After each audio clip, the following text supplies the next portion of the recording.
Berjumpa kembali Bapak Ibu, saudari-saudara umat beriman terkasih dalam Tuhan, salam sehat berlimpah berkat. Hari ini hari Selasa 17 Oktober 2023. Gereja memperingati Santo Ignatius dari Antioquia, seorang uskup dan martir. Saya, Romagus C. Cesar, mengajak saudari-saudara merenungkan kutipan Injil Lukas bab 11 ayat 37 sampai 41. Kita dengarkan sabda Tuhan. Dalam nama Bapa dan Putra dan Roh Kudus. Amin. Pada suatu ketika, Yesus selesai mengajar, Yesus diundang seorang Farisi untuk makan di rumahnya. Maka masuklah Yesus ke rumah itu, lalu duduk makan. Tetapi orang Farisi itu heran melihat Yesus tidak mencuci tangan sebelum makan. Lalu Tuhan berkata kepadanya, "Hai orang-orang Farisi, kalian membersihkan cawan dan pinggan bagian luar, tapi bagian dalam dirimu penuh dengan rampasan dan kejahatan. Hai orang-orang bodoh, bukankah yang menjadikan bagian luar, dia juga yang menjadikan bagian dalam? Maka berikanlah isinya sebagai sedekah, dan semuanya itu akan menjadi bersih bagimu." Demikianlah sabda Tuhan. Bapak Ibu, saudari-saudara umat beriman terkasih dalam Tuhan kita Yesus Kristus.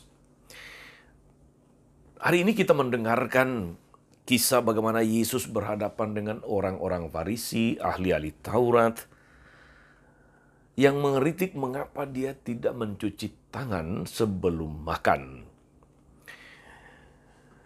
Yesus dikritik oleh orang-orang Farisi karena murid-muridnya melakukan sebuah kebiasaan yang lazim pada waktu itu. Tapi mereka tidak melakukannya, yaitu mencuci tangan sebelum makan. Sebetulnya kalau kita pikir-pikir saudara-saudari, apa yang dipertanyakan oleh orang Farisi dan ahli Taurat itu ada benarnya, wajar. Kalau mau makan memang harus mencuci tangan. Kita selalu diajari oleh nenek moyang kita untuk mencuci tangan, membersihkan tangan sebelum makan. Apalagi pada masa COVID yang lalu, mencuci tangan menjadi salah satu bagian dari protokol. Saudara-saudara umat beriman terkasih dalam Tuhan,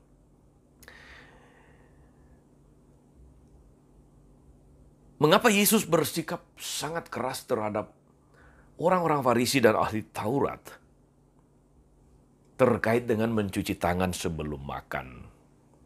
Rupa-rupanya Yesus melihat jauh ke dalam hati mereka. Bukan sekedar soal mencuci tangan, melainkan Yesus mengeritik sikap hati mereka yang ada di dalam, yang tidak kelihatan. Mereka mengeritik yang kelihatan, tapi tidak memperhatikan yang tidak kelihatan. Mereka sangat suka menekankan pada hal-hal yang bersifat lahiriah, yang casingnya saja, sesuatu yang dangkal, dan mementingkan aspek luaran. Dan mereka lupa pada aspek yang terdalam, dan itu jauh lebih penting dalam kacamata Yesus. Yesus mengatakan, kamu membersihkan bagian luar dari cawan, tapi bagian dalam penuh rampasan dan kejahatan. Orang-orang Farisi, ahli-ahli Taurat, saudari-saudara, diajar oleh Tuhan Yesus bahwa dalam kehidupan rohani, kita tidak sekedar ingin kelihatan dari luarnya saja, baik, saleh, rohani, memenuhi seluruh kewajiban hukum dan peraturan agama. Tapi yang dikehendaki adalah semua itu harus mengalir dari hati, di mana orang-orang harus benar-benar memiliki kesalehan sejati. Saudari-saudara terkasih dalam Tuhan, dengan demikian jelas bagi kita bahwa yang diharapkan Yesus dari orang-orang Farisi dan ahli Taurat adalah suatu perubahan, suatu pertobatan, pembaharuan diri. Itu juga berarti pertobatan hati. Mereka hendaknya membersihkan hati lebih dari sekedar membersihkan tangan, mencuci tangan. Mereka hendaknya tidak hanya berhenti pada aturan demi aturan, tapi semangat apa yang ada di dalamnya. Bagi kita pun saudari-saudara, hal ini berlaku. Kalau mau masuk ke dalam kerajaan Allah, kita terlebih dahulu harus bertobat. Perbarui diri terus-menerus. Pembaharuan hati.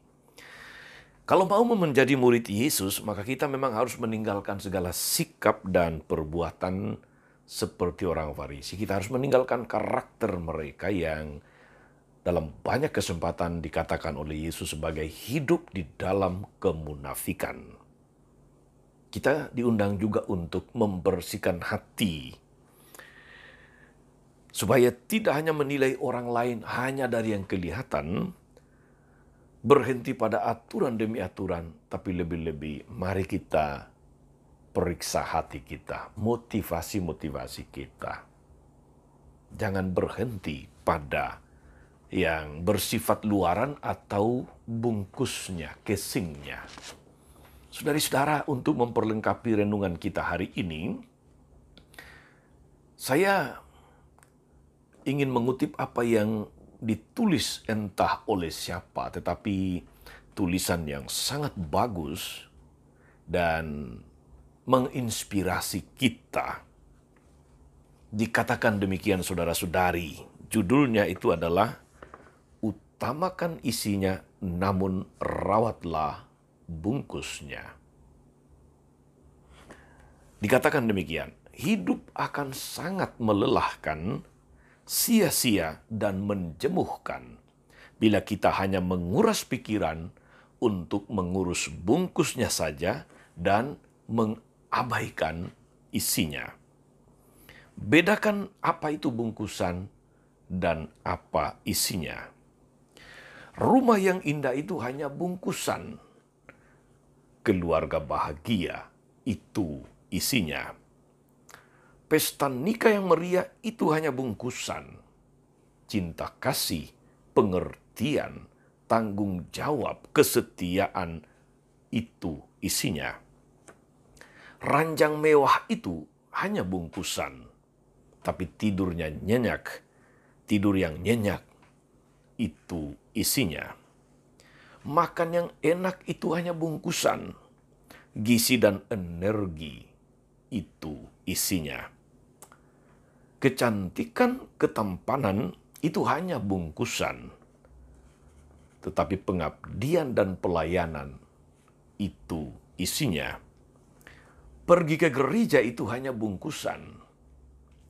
Tapi melakukan firman Tuhan dalam hidup itu isinya. Khotbah yang bagus itu hanya bungkusannya saja. Tetapi kuasa firman Tuhan yang mengubah hidup, itu isinya. Utamakan isinya, namun rawatlah bungkusnya. Selamat beraktivitas saudara-saudari, Tuhan Yesus memberkati kita semua. Amin. Tuhan Yesus Kristus, kami bersyukur karena Engkau senantiasa mengajari kami untuk memperbarui hidup terus-menerus. Engkau mengajari kami hari ini untuk tidak hanya berhenti pada memperhatikan apa yang bersifat lahiriah, tetapi menengok ke dalam. Ajari kami untuk tidak bersikap atau berlaku munafik dan hanya ingin dipuji. Semoga kami sungguh-sungguh menyadari segala kerapuhan insani kami, sehingga kami berlaku sesuai dengan kehendak-Mu. Terpujilah nama-Mu Tuhan sepanjang segala masa. Amin. Saudari-saudara sekalian, berkat Allah turun atas saudari-saudara, atas mereka yang kita doakan atau kita janjikan doa. Mereka yang sakit dan menderita, segala rencana, karya, dan pelayanan hari ini, Bapa dan Putra dan Roh Kudus. Amin. Tetap sehat dan teruslah menjadi berkat. Jangan lupa like, subscribe, nyalakan lonceng notifikasinya. Salam 52, Tuhan memberkati.